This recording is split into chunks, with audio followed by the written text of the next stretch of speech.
Hey everybody, Dr. Ed here, and we are back with some more Magic Arena.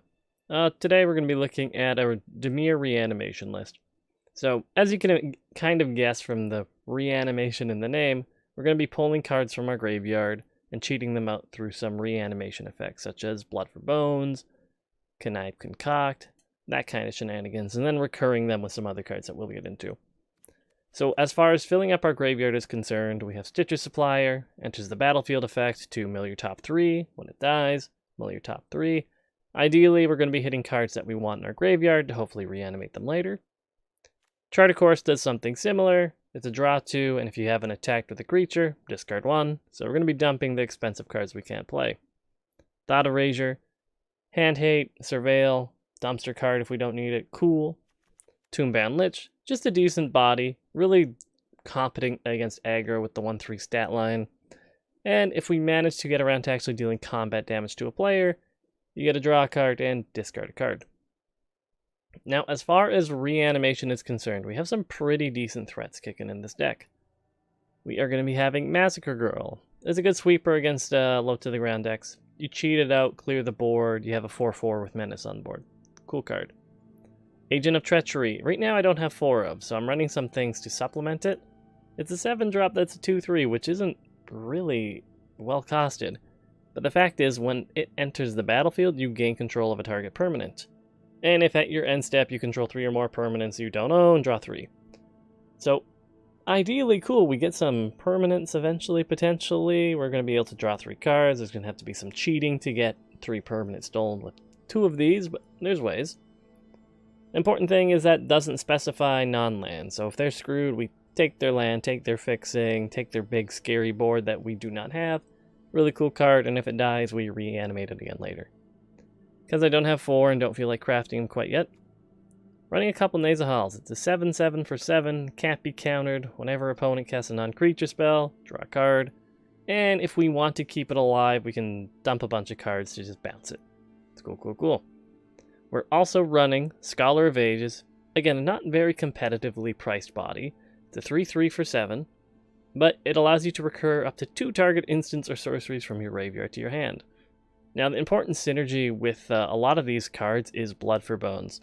Because there's the actual casting cost on top of the 1 swamp 3 colorless to sacrifice a creature, since that is part of the cost to actually play this card, you could potentially spend your 4 mana, sacrifice an Agent of Treachery you already have on the battlefield.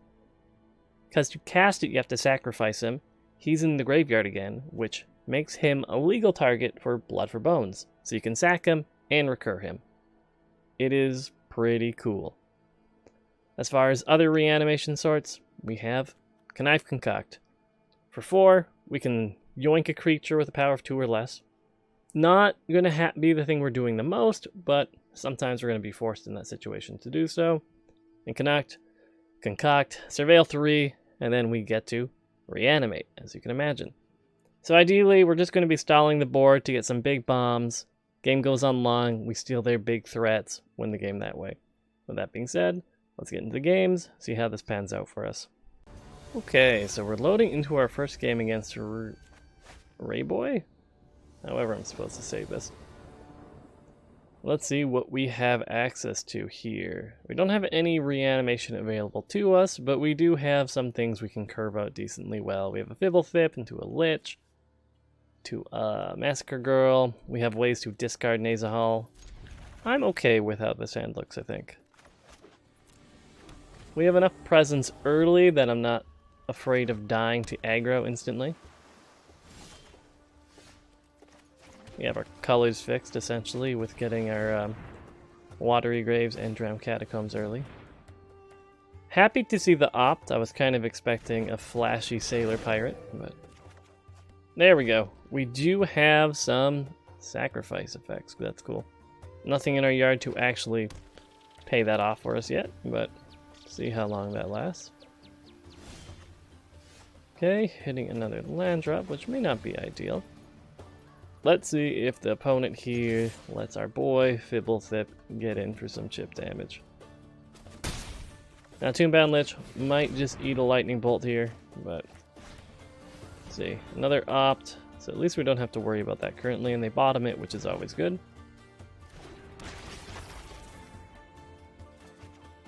Now, we hit another land drop, so I'm fine just getting rid of a swamp for now.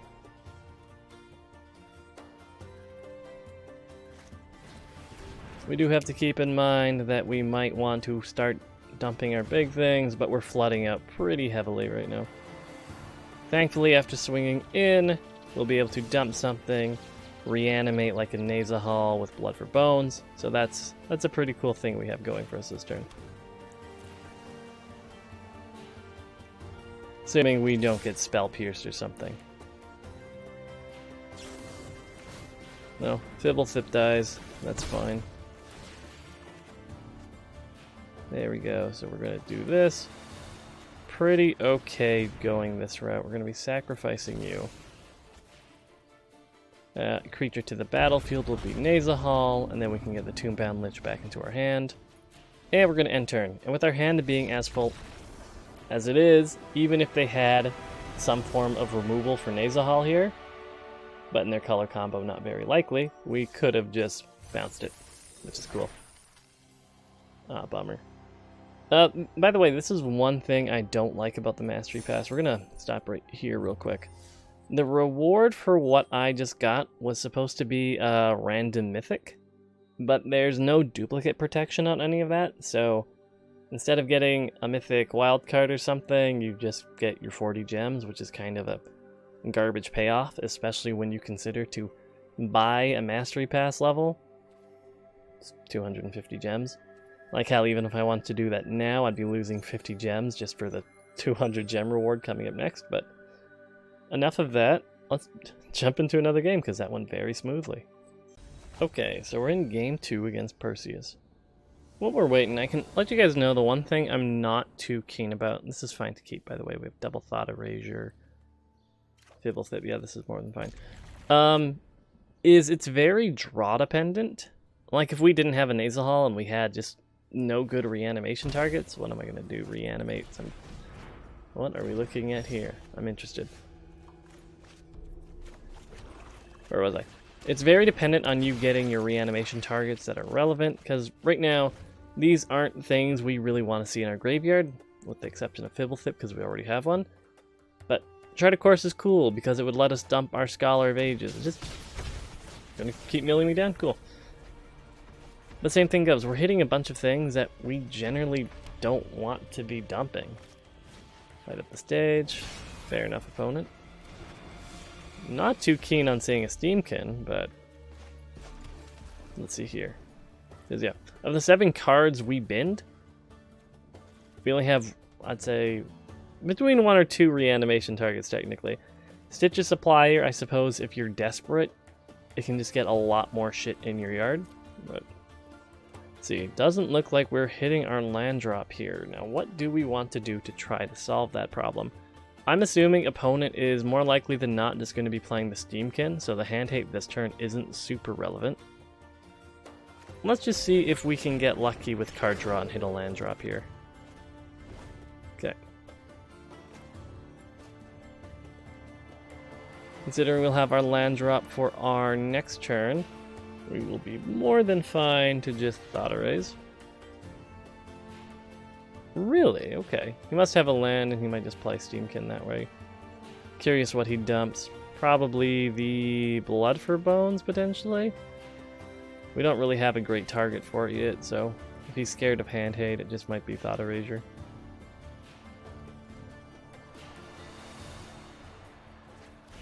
Okay, that's fine.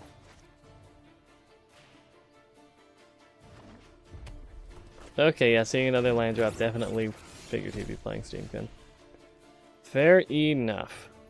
Now I'm gonna go out on a limb here, and we're gonna get some decent reanimation targets in here by at least getting rid of a Scholar. It's not the best thing in the world, but we can get a Tyrant Scorn, a Blood for Bones, that kind of stuff back with that.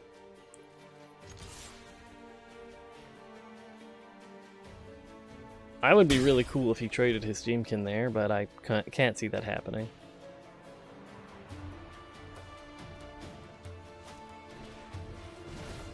Okay, So we're looking at a very cantripy Rakdos list. Okay. I'm into it. Sadly, takes away our ability to actually reanimate this turn. So what are we looking to find? Not that. That's not a target I'd be looking for in particular. Now let's see what he has in his hand, because that'll maybe dictate if we shock in the Watery Grave to get another Erasure off.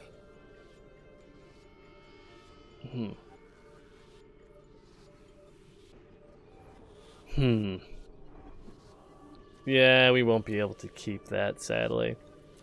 Because right now we'd get the 4 mana, wouldn't be able to do anything. Too much bad would be happening to us by the time we actually got to play it. Which is a bit of a bummer. So thankfully, though, with opponent only having 2 mountains in hand, for the time being, it does give us some chances here. Didn't do anything to buff his Steamkin, so that's good for me, if nothing else. Let's see what we got cooking here. Begrudgingly just going to Thought Erase, because we got to start fixing our draws.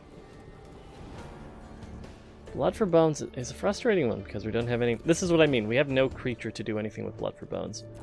So until we can get one resolves that actually lives, this is a dead card to me.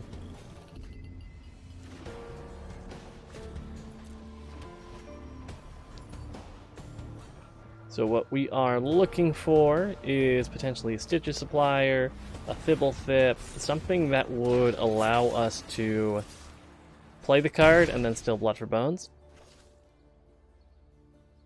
That would be ideal. We're definitely hitting land drops, and I suppose it wouldn't be the worst thing in the world for us to actually hit another 1/2 Agent of Treachery and steal the Steamkin. Because it's getting a little bit scary here. They're getting a little cantrippy.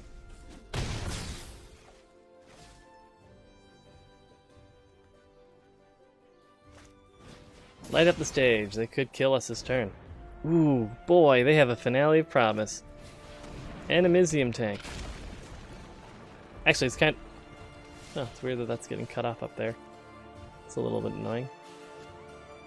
Now let's see, that's not really what we wanted to see here, if we're going to be honest. And I think we are probably SOL. Because, yeah, Massacre Girl, for the moment, would let me block the Steamkin. But they're going to have a Finale that's going to be able to recur a Shock, a Warlord's Fury, and a whole bunch of other shenanigans. But yeah, this is what I mean. In this case, let's look through our yard really quickly and let's see what we drew into. We had to get rid of a Blood for Bones, Connive, same thing earlier, another Blood for Bones. They were just dead cards, and the cards we milled early were cards we would have liked to have.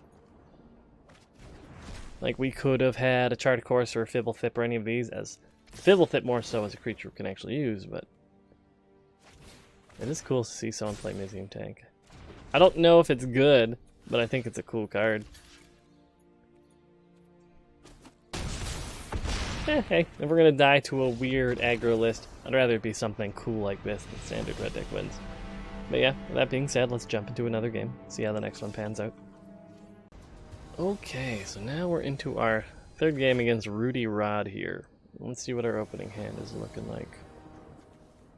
So we have some painful lands, and nothing too crazy. We have some card draw in the form of Fibblethip. I think I'm okay playing this. I don't think I want to start shocking myself for a Stitches Supplier quite yet, though. Now let's see. I think I'm okay shocking myself for Chart of Course, especially against Esper. Dump our Agent of Treachery. We're still going to look for a way to actually start reanimating our things, though. That would be ideal.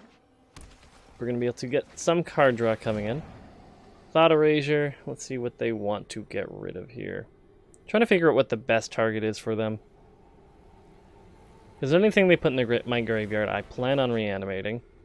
Massacre Girl is potentially playable at some point, but Let's see, what do we hit with Fibblethip here? Hitting a land drop, no real reason for us to play it basic instead. Let's get a Stitcher Supplier and get disappointed. Let's see what we mill real quick. Land, land, land. Okay, could have been worse. Not too bad.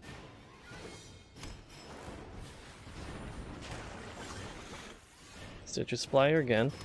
So we're curving out. We'll potentially be able to play Concoct on curve, which I don't hate. We're up against Esper though, so they're running counter magic potentially. Fine getting another supplier out. See what we mill. Chart, land, land. Okay, so we haven't really, let's put air quotes here, fucked up and missed out on our recursion tools yet. But I really feel like we need to hit a land drop. Okay, we have double Connive Concoct in hand. Interesting. And how much land have we milled now? 1, 2, 3, 4, 5. So it's fairy I'm not too concerned with. Going to sit this one out. Standard uptick. This might be a bad idea. Okay, opponent scoops early. Yeah, that. Don't feel like the game was quite over yet. We would have had to hit a land drop to start doing dumb, crazy shit, but I'll take it, and we'll jump into another game. Okay, now we're joining a game against Fizzler, and hopefully a game that we're winning lasts longer than 2 to 3 minutes.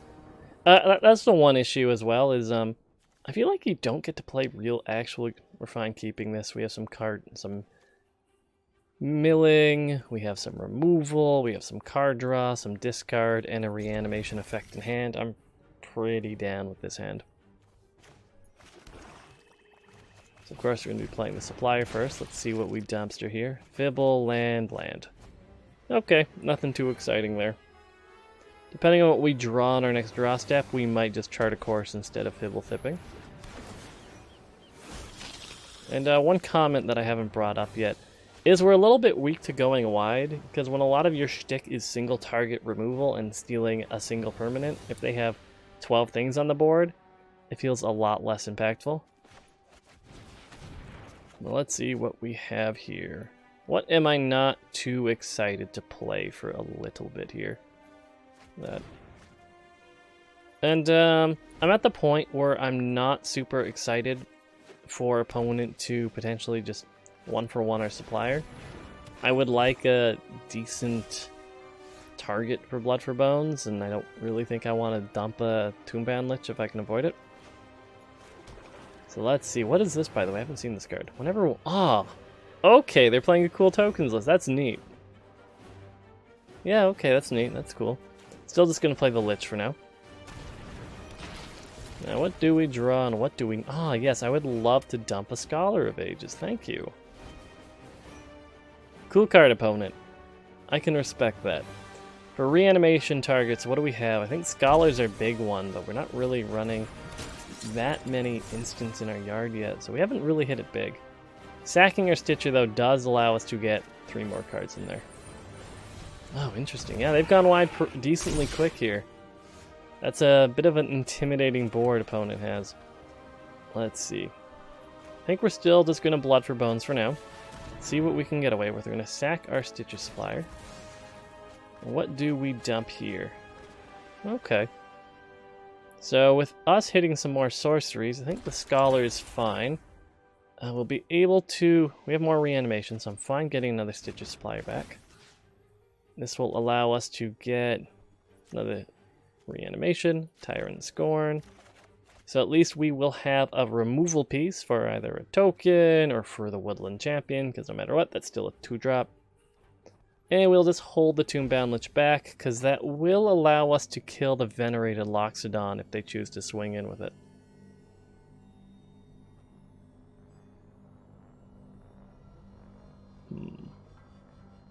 But yeah, we definitely have options still. Opponent might very well just decide to swing in. Don't know if it would be worth it for them to actually trade the Loxodoodle here. Conclave Tribunal, okay. So I feel like they're going to be locking down our... Yeah, there it is.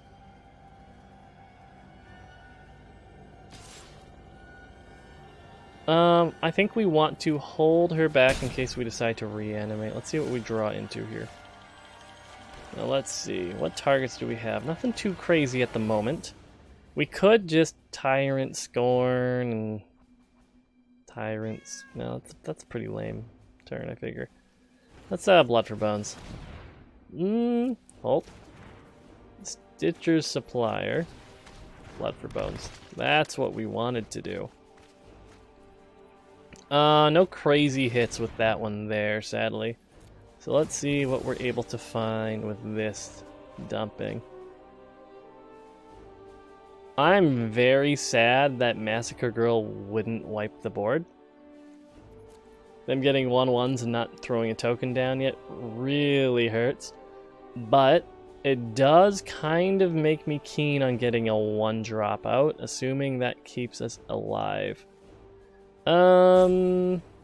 We have another supplier and we can sack something else. I'm kind of interested in the body that we have with the Tomebound Lich. And I think we can just... do I want to dump a swamp right now? No,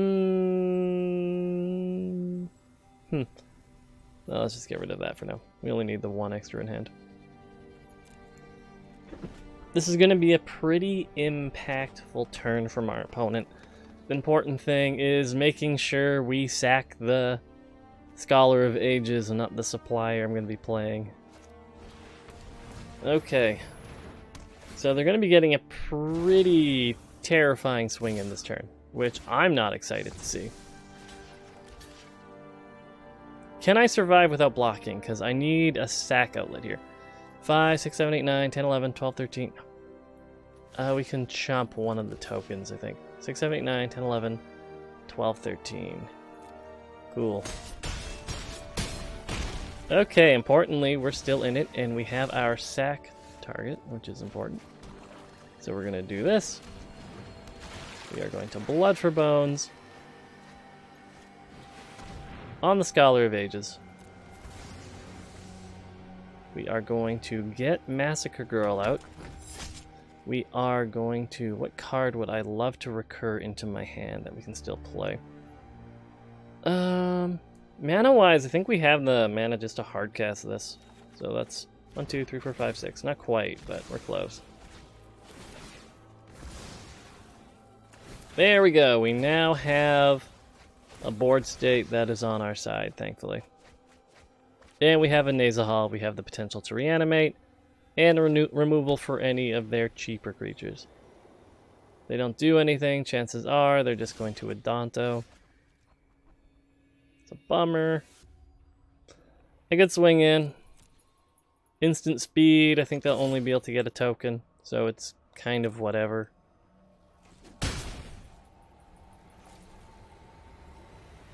And if nothing else, we do have removal for little dinky 1/1s.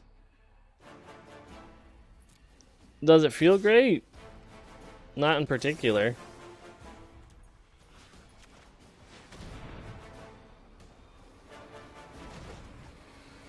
And if they do flood the board with tokens, we can always bounce Massacre Girl and wipe the board.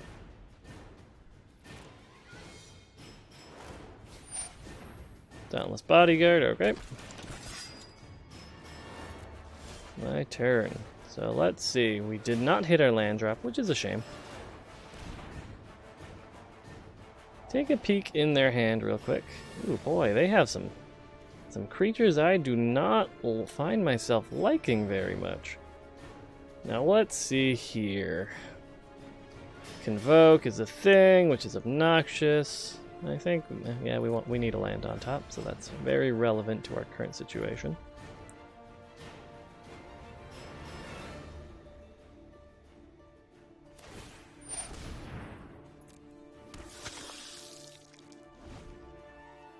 Okay, so they'll be able to play Banalish and have lethal, air quotes here.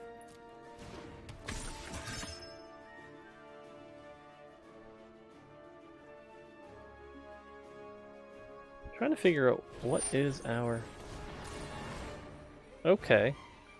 That's fine. This is okay. Everything here is alright. Trying to figure out what my line is.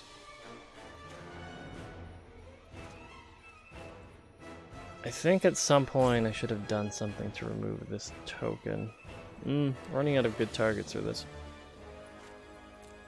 Either way, I think we can let that resolve. Now, how would we get away with wiping this board? Trying to figure this out. If we were to, let's see, for each creature that dies. Okay, I think we have a weird potential way out, but I don't think I quite see the line. Because it's going to be bounce Massacre Girl, play Massacre Girl, everything will get -1/-1. Kill something with Tyrant Scorn, another -1/-1, so it'd be the Banalish Marshal. Okay, let's see if I can figure this line out.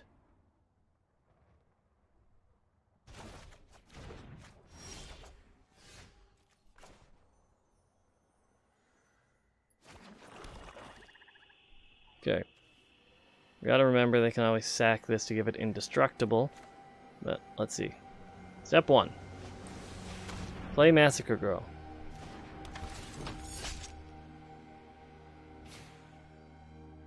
Step 2, we are going to have to bounce Banalish Marshal, I think. Yeah, I think this is our only line. Because if we try to... Let's see. We try to kill Banalish Marshal. What will happen is he will... No, that's not targeting anything. Yeah, we can just kill it. No, we have to bounce it. It's, No, it's 3. Why am I thinking it's 2 there? We do this. It's not targeting it, right? You played this first, so you can't do anything with your bodyguard? There we go. 4 AM recording. Frazzling my brain. That dies. Everything gets -1/-1, because they lose the buff. Those die. He dies. Okay, now we've got something going. We can use Agent of Treachery to steal their Adanto, and then from there on out, I think we just have the game. Doesn't feel good hard casting these, but you do what you gotta do. We take away their way of drawing cards. Sure, we won't be able to make use of it, but more importantly, they won't be able to either. They don't really have any hasty boys, so I'm fine just swinging in with our Massacre Girl here. We're on the precipice of death, which is never fun. Note, if we find a way to bounce it and steal a land, we can technically start using Adanto, but that's a whole other story. Okay. So what do we want to recur? Obviously our Saccolets. And we can do the fun one. Did we get rid of one of the cool ones? No, let's just get these Blood for Bones back. Come on, boy. Come here. And then we can get our Fibble Fip out, see what we draw into. Hitting a land drop, and yeah, we can just start swinging in, man. Trying to figure out if opponent has an out here. I don't think they do. I really like the Woodland Champion, though. I think that's a cool card. Nazahall's cool. But why cast Nazahal when we can? See what happens. Will he just let us swing in? Do we have lethal here? I mean, we could do cool things, steal his land, use Adanto for BM, but...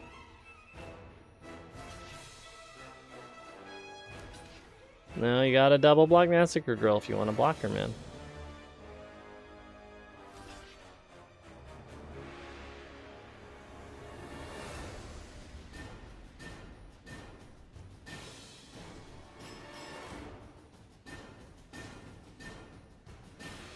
Please let me do the... Oh, man. I was going to steal planes and then use this Adanto the first fort. Oh, man, I should have done that first just to do it. It's okay. But yeah, that game went a little bit longer. It was fun. Nothing like sitting on the precipice of 2 life. And I think I have a few packs to open. And yeah, you know what? I feel like I can still use a few more core 2020 packs. Let's just pick up a couple more of these guys. Do a little pack opening today. War of the Spark is going to be very exciting. Ah, man, gems, cool. There we go. On to the more relevant ones here.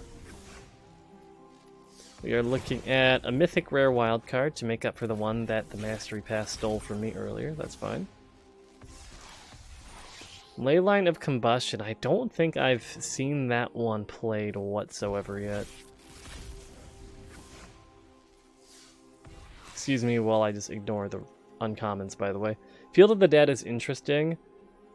My issue with it is as soon as Standard rotates and Scape Shift's gone, it's going to be less exciting, but I think it's a really cool land.